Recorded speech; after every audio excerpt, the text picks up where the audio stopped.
liberty to ourselves and our posterity. So this is not just a history lesson. These are time-tested, blood-bought, and understood principles. What we're doing today is we're going to take a historical journey. We're going to parallel the events of 1774, when one governor disarms one town, and see if maybe we can see some similarities today. Does history repeat? Patrick Henry said, "I have but one lamp by which my feet are guided, and that's the lamp of experience. I know no way to judge the future but by the past." By the time we are done here this evening, you will be completely convinced that Patrick Henry knew what he was talking about. Those of you who attended, raise your hand if you attended the genealogy class last night, the history of the Constitution. Did you see history repeat last night? Yes. Just a little bit or a lot? With precision. How many of you have attended the state sovereignty class, the solutions? See, okay, raise your hands up high. Those of you who have not attended that class, talk to the people who have, because we're teaching that class again tomorrow night in Bonners Ferry. Was that class important? Awesome. Did it give you the right now solutions to the federal government out of control? Yes. Real practical solutions that you can put in your own hands. And this is what we're doing today, because you see, we cannot reclaim America until we reclaim our past. We cannot forge forward in defense of liberty if we do not know the lessons that we should have been learning. You see, here's the problem. I still see too many conservatives willing to trade liberty for security or prosperity. That's not how you get that. That's not what Patrick Henry said. Patrick Henry did not say, "Give me prosperity or give me death." He did not say, "Give me national security or give me death." He said, "Give me Liberty. liberty." But if we cannot define liberty, how are we going to defend it? And yet when we have so many conservatives in our media and in our politicians willing to trade our liberties, one of the questions we're going to ask today and answer today is, do you have the right to keep and bear arms? Yes. Well, I think we're confused, because we allow our states to make us ask permission. If you have a right to keep and bear arms, it is irrelevant what government entity is telling you you have to ask permission, because the moment you have to ask permission to exercise a right, it's no longer a right, it's a privilege. Now let's be clear. You can forfeit your right if you harm someone else. You use your liberty to deprive someone else of theirs, that's the end of your liberty. That is the fundamental truth about liberty. How many of you have read the treatise of John Locke?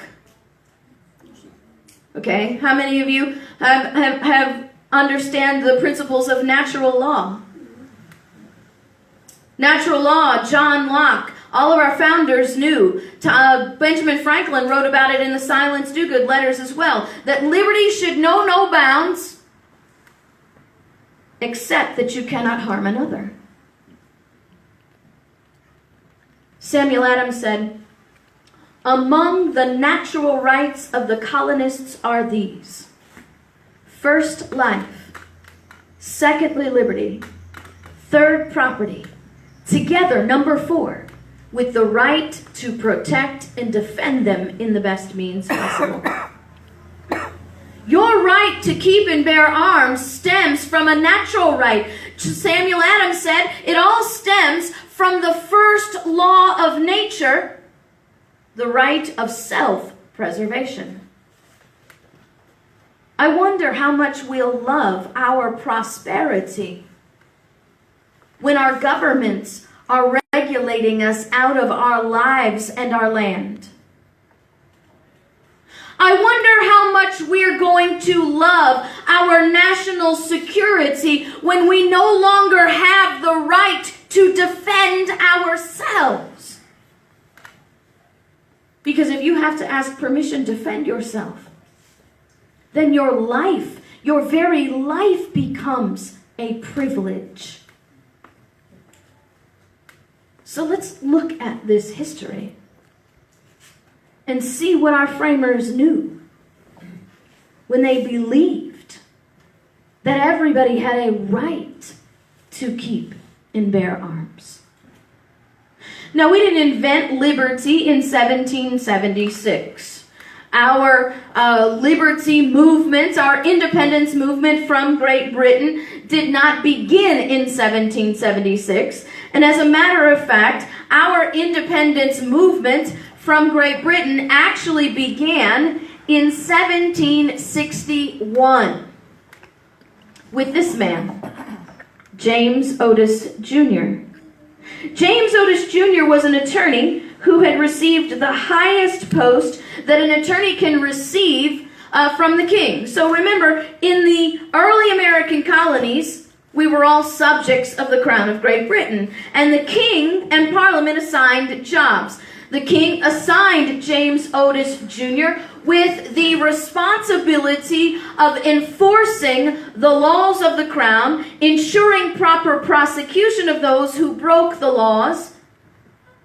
But we're having a problem now, because James Otis Jr. was raised understanding liberty. His father was an attorney, and he was raised understanding the Liberty Charters. You guys remember from our class last night, the 5 Liberty Charters that guaranteed all Englishmen the certain enumerated, or the certain guaranteed codified rights.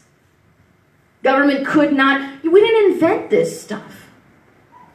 Government has been limited throughout our history since 1014. And this is what James Otis Jr. was taught. Only now he was feeling conflicted by the job that the government had given him to do and his understanding of all the rights that were guaranteed to all Englishmen. You see, the Boston Tea Party wasn't about tea. It wasn't even about taxes. We were not a group of people who decided to go to war with their government because we didn't want to pay our fair share of taxes. In spite of what the Common Core textbooks are teaching, and in spite of what you may hear from the tour guide at Independence Hall, our framers were not a bunch of rich, elitist slave owners that did not want to pay their fair share of taxes. You see, it was much more than that. Great Britain had gone into debt defending the American colonies in the French and Indian War, and they wanted to pay off that debt as soon as possible. So they started passing taxes, consumption taxes, like sales taxes, on the American colonists. This was not the beginning of the despotism. This was the beginning of their awakening to the despotism. Because for quite some time, Parliament was refusing to allow the American colonists representation in Parliament. Representation was guaranteed to all Englishmen since 1215. And the colonists were saying, all these laws that you keep passing on us are illegal because we have no representation. Parliament said, don't be ridiculous. Of course you have representation. We have people in Parliament who have volunteered to represent your interests. The colonists said, seriously? If they're over there on the island creating laws that are being enforced over here on our continent, and they never have to come over here and live under the laws that they make, then they don't represent us. See, that's a little history lesson we do well to learn, don't you think? That when the people who make the laws are not subject to the laws that they make. They do not represent us. They only represent themselves and their own interests. I was in the military. I was in the Army, military intelligence. I know that there are now people in Leavenworth serving sentences for less than Hillary Clinton did. Oh, yeah. Under the very same statute. So when the people who make the laws and are supposed to enforce the laws are above the law, you no longer have a representative government. You have a totalitarian one.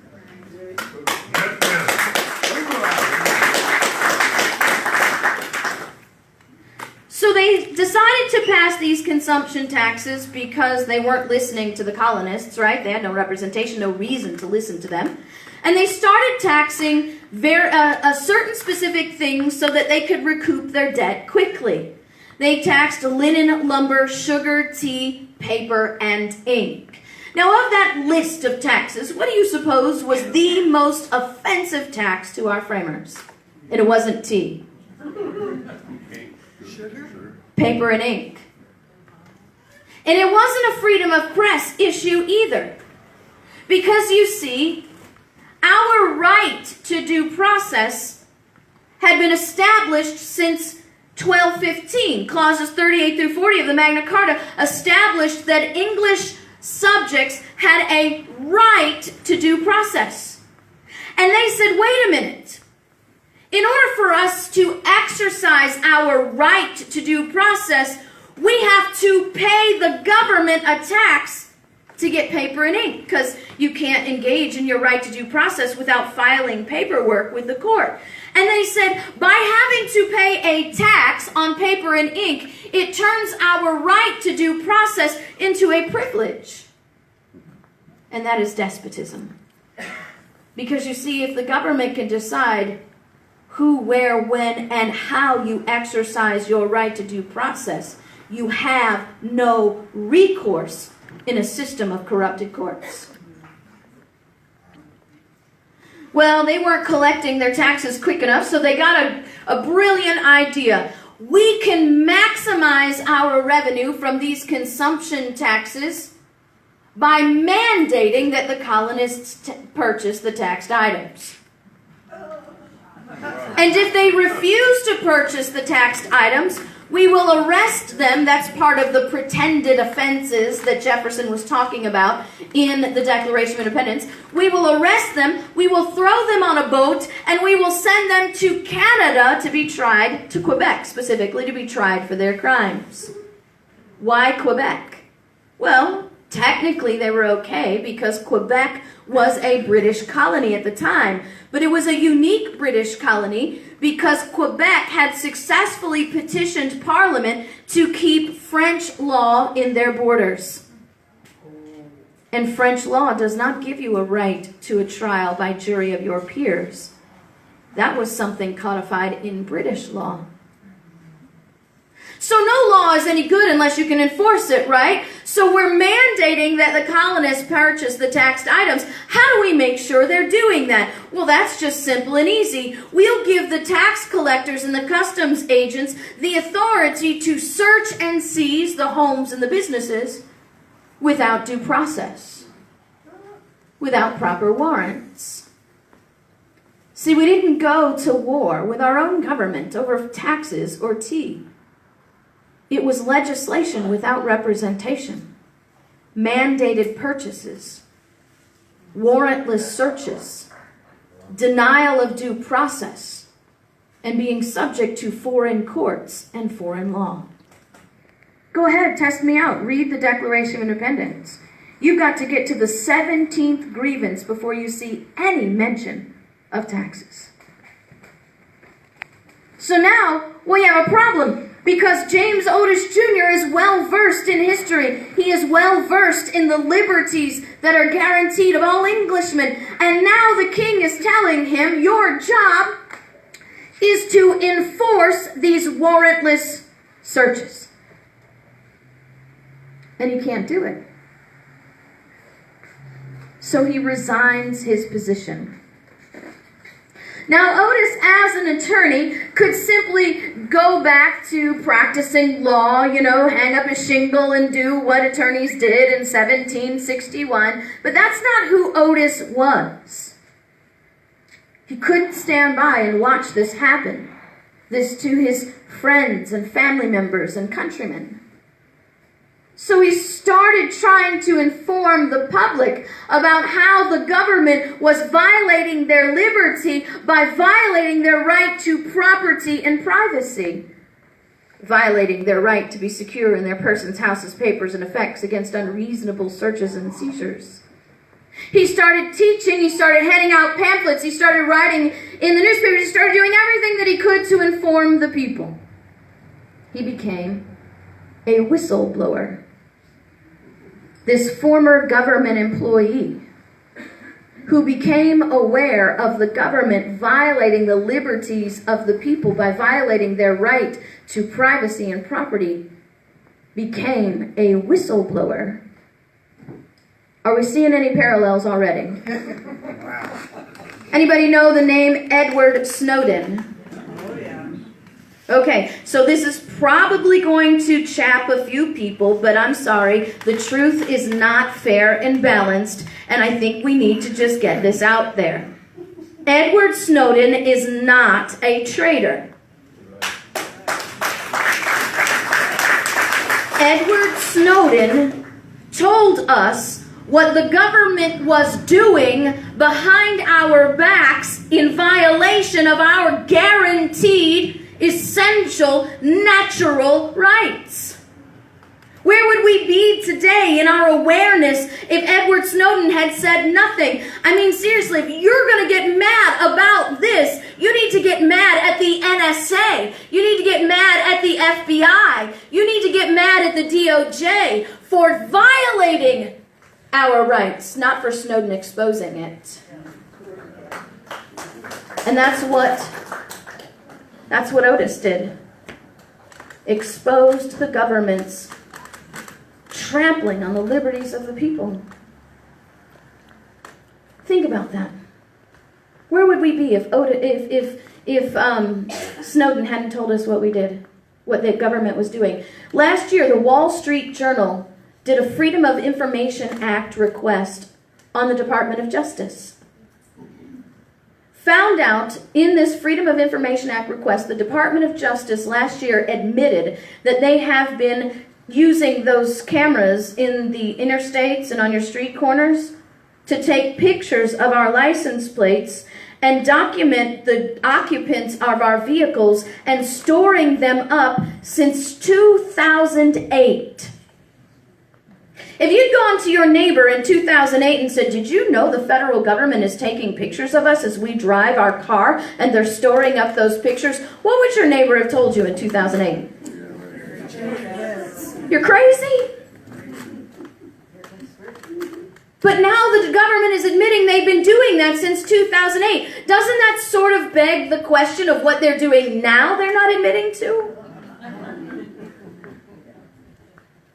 So don't worry, Otis wasn't any more welcomed in his community than Snowden is today. He was called everything but a good Christian man.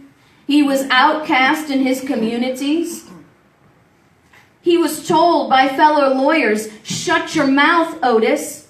If you don't shut your mouth, you're never going to practice law again anywhere in the kingdom."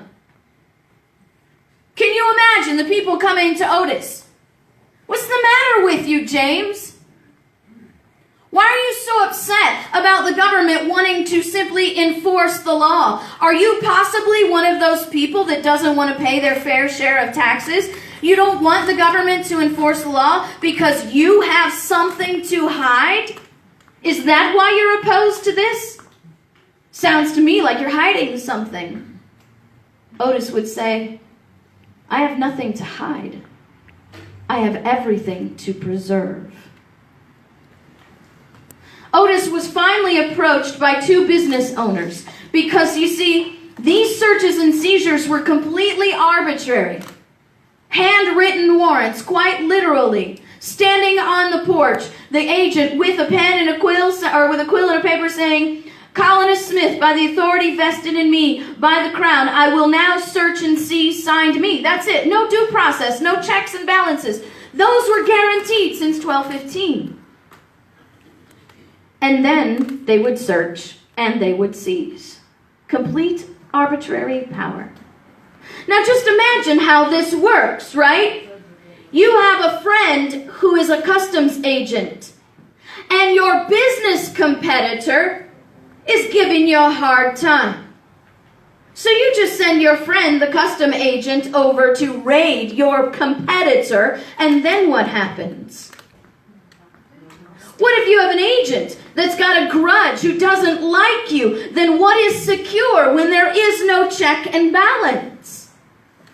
And here are the whole cold, hard facts, since we're all adults here in the room. These agents were not just simply searching and seizing linen, lumber, sugar, tea, paper, and ink. They were searching and seizing our wives and daughters.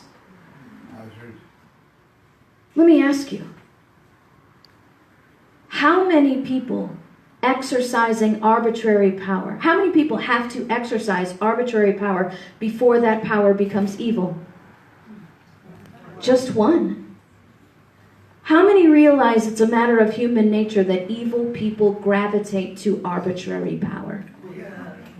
So you now know what Otis was up against, the conflict. And so these businessmen come to Otis in 1761 and say, we are going to lose everything if we don't do something. Otis, will you help us bring this before the courts? Otis agrees to take up this case, a constitutional law case, if you will, against the government's violation of clauses 38 through 40 in the Magna Carta. Here's the crazy thing. The minute Otis files these cases, the government conveniently forgets that James Otis Jr. resigned his post and charges him with abandoning his post, which is treason, which means he could be shot on sight. It is now February 1761. And I want to sort of put you in James Otis Jr.'s shoes. Think about this now. There is no liberty movement. In 1761, there are no Sons of Liberty. There are no committees of correspondence. And the people don't know Samuel Adams, Patrick Henry, George Washington, or Thomas Jefferson other than who they are in their communities. As a matter of fact, they don't even know Benjamin Franklin's writing letters because he started those in 1722 under the pseudonym Silence Dogood. So Otis is all alone, outcast, chastised, and charged with treason. February 1761, he is standing before those courtroom doors. Put yourself in his shoes. Because you see, the moment he opens those courtroom doors and steps into the jurisdiction of the government, because he's been charged with treason, he could be immediately taken into custody and hung the next day. He knew that. He had to know that. So what does he do? I mean, could you imagine Otis standing there with his two clients and saying, you know, on second thought, we don't have much support yet in public. So why don't we file a continuance? We can all go and I'll file a continuance and we'll get another court date somewhere down the Rhine and we'll concentrate on winning this case in the court of public opinion first. That way we'll have some backing because you realize I've been charged with treason and this whole case is against the government. So why don't we just file for a continuance? We'll come back another day. Or do you walk in and say liberty is worth more than my life?